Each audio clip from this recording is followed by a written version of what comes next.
ازيكم يا حبايبي؟ عاملين ايه؟ ربنا يجعل نهاركم هادي ونادي وكله خير وسعاده وهنا عليا وعليكم. بصوا بقى كتاكيتي، انا النهارده خليتهم كده نايمين وقلت بنت ايه، بدل ما هتقومي هتحضري ايه الجبن. شايفين الجبنه ديت جبنه شيدر.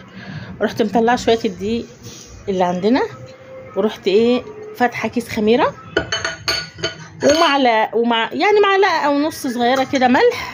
قلت بقى ايه اعمل لهم حاجه كده بتتاكل ساعات في الفنادق كده مع الشاي بلبن الصبح، يعني فطار مختلف. يصحوا من النوم يشوفوا كده ايه حاجه كده مخبوزه كده وريحتها حلوه كده وهي طالعه من الفرن، وتغيير في الاكل. يعني انا دايما بحب ان انا ايه ما يبقاش الفطار فطار تقليدي، يعني اللي نفطره بيه النهارده هو بكره اللي هنفطروه بعده، لا. وديت معلقه ونص سمنه. عندك زبده حطي، عندك زيت حطي، اللي عندكم حطوه. بصوا بقى هاجي ايه بادئه كده بقى ايه ان انا ايه اعجن.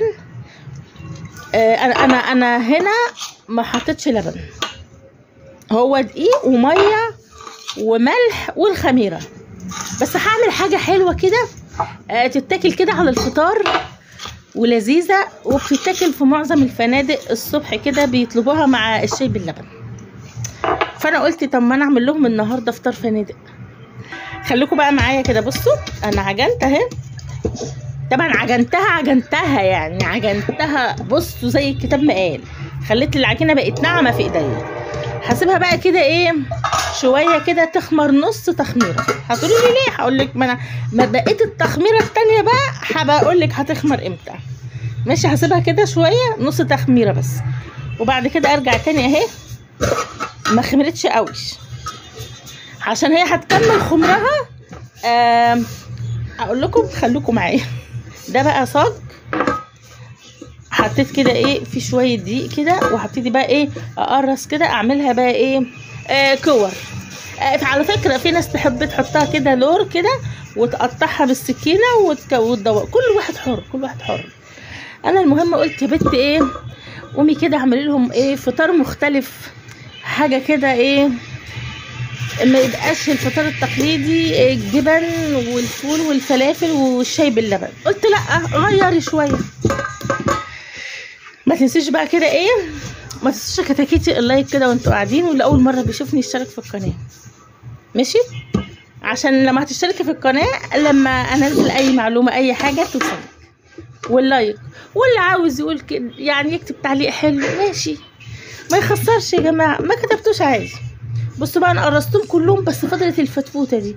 اصلا ما حبيتش ان هي تكون واحده اكبر من واحده، بس يلا مش مشكله، هتصرف. بصوا بقى ايه انا جبت القطاعه الخشب دي وظبطتها. قلت ايه وادي بقى الجبنه الشيدر. على فكره ممكن تحطي جواها جبنه شيدر، ممكن تحطي جواها جبنه مثلثات، ممكن تحطي جواها جبنه بالكريمه. اي نوع جبنه عندك شغال، اي حاجه عندك في التلاجة حطيها. على فكره في ناس برضو بتعمل بيض بالبسطرمه وبتحطه جواها، بس بيبقى تقيل شويه الصبح صراحه. يعني لما بيض بالبسطرمه وهيتحط جواها وبعد كده ان هي ايه تتعمل بالطريقه دي هتبقى تقيله شويه. لكن انا يعني اللي انا اعرفه ان هي بتتعمل في الفنادق بالجبن، اي نوع جبنه. فدوت اللي هو ايه يعني ايه خلاني بقى كتاكيتي. قلت لا طب ما انا اعملها في البيت وهتبقى كويسه، وهتبقى زي بتاعه الفنادق واحلى كمان. بس لما بفرد بقى ما بفردوش مدور، بخليه كده مطول. هتقولي لي ليه؟ هقولك عشان هاجي جايبه بقى ايه الجبن اللي عندنا اللي هي الشيدر كده وافردها. بس بفردها بالطريقه دي عشان خاطر هي لما بتشم النار بتفرد. لان الجبنه الشيدر الجبنه اللي هي حتى الجبنه التركي لما بتشم النار بتفك شويه لانها كلها جبن صناعيه. بصي هبرمها كده ماشي، وهاجي ايه عامله واحده كمان. لان الجبن دي كلها حتى الجبنه المثلثات الجبن اللي يعني كل الجبن دي لما بتشم النار بتلاقي الجبنه كده ساحت. على فكره في ناس يعني في واحده انا اعرفها بس مش عاوزه اذكر اسمها عشان ما تزعلش مني، بتعمل العيش ده بتحط جوه منه جبنه موتزاريلا. بس اللي بيني وبينكم ما بحبهاش، لان يعني الجبنه الموزاريلا ممكن احطها انا على وش صينيه مكرونه، اي حاجه، انما جوه العيش كده لا مش حباه صراحه. بس كل واحد حر طبعا، يعني اللي عاوز يعمل كده يعمل، واللي عاوز يعمل كده يعمل. بس انا بعملها بالطريقه اللي هي بتبقى معموله في الفنادق، بحس ان هي بتبقى حلوه، عجبتني يعني صراحه. فهرص بقى التانية كده، وهكون بقى في الوقت ده مولعه الفرن، يعني اللي فرنها كويس كده تولعه قبلها بربع ساعه، واللي فرنها بياخد وقت زي الفرن بتاعنا كده تولعه قبل، يعني تولعه بدري شويه، عشان لازم تتحط في فرن يكون سخن نار عشان تطلع زي ما هتشوفوها، وزي ما معظم الناس لو حد كان في فندق ولا حاجه هيفطر يعني بنفس الطريقه دي. انا جبت الصينيه ديت دهنتها بقى ايه بحته كده سمنه ماشي، وهبتدي ارصهم، بس هسيب فراغات لان هو لسه هيكمل خمره عشان يطلع صح. هو بيبقى عاوز طولة بال شويه، يعني عشان ان هو يكمل خمره ويطلع صح لازم هيخمر على مرحلتين.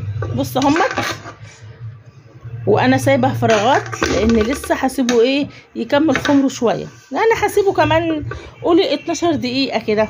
عامه كل ما سبتيه اكتر كل ما بقت نتيجته احلى واحلى. والرغيفين اللي هناك دول انا حطيت في كل واحده فيهم قطعه جبنه مثلثات عشان انا بحبها.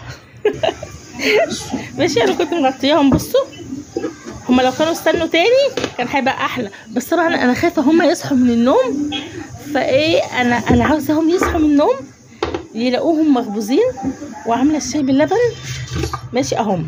شايفين على فكره الصاج كان سخن مولع، والله العظيم ما كنتش عارفه، يعني انا طلعت من الفرن على طول.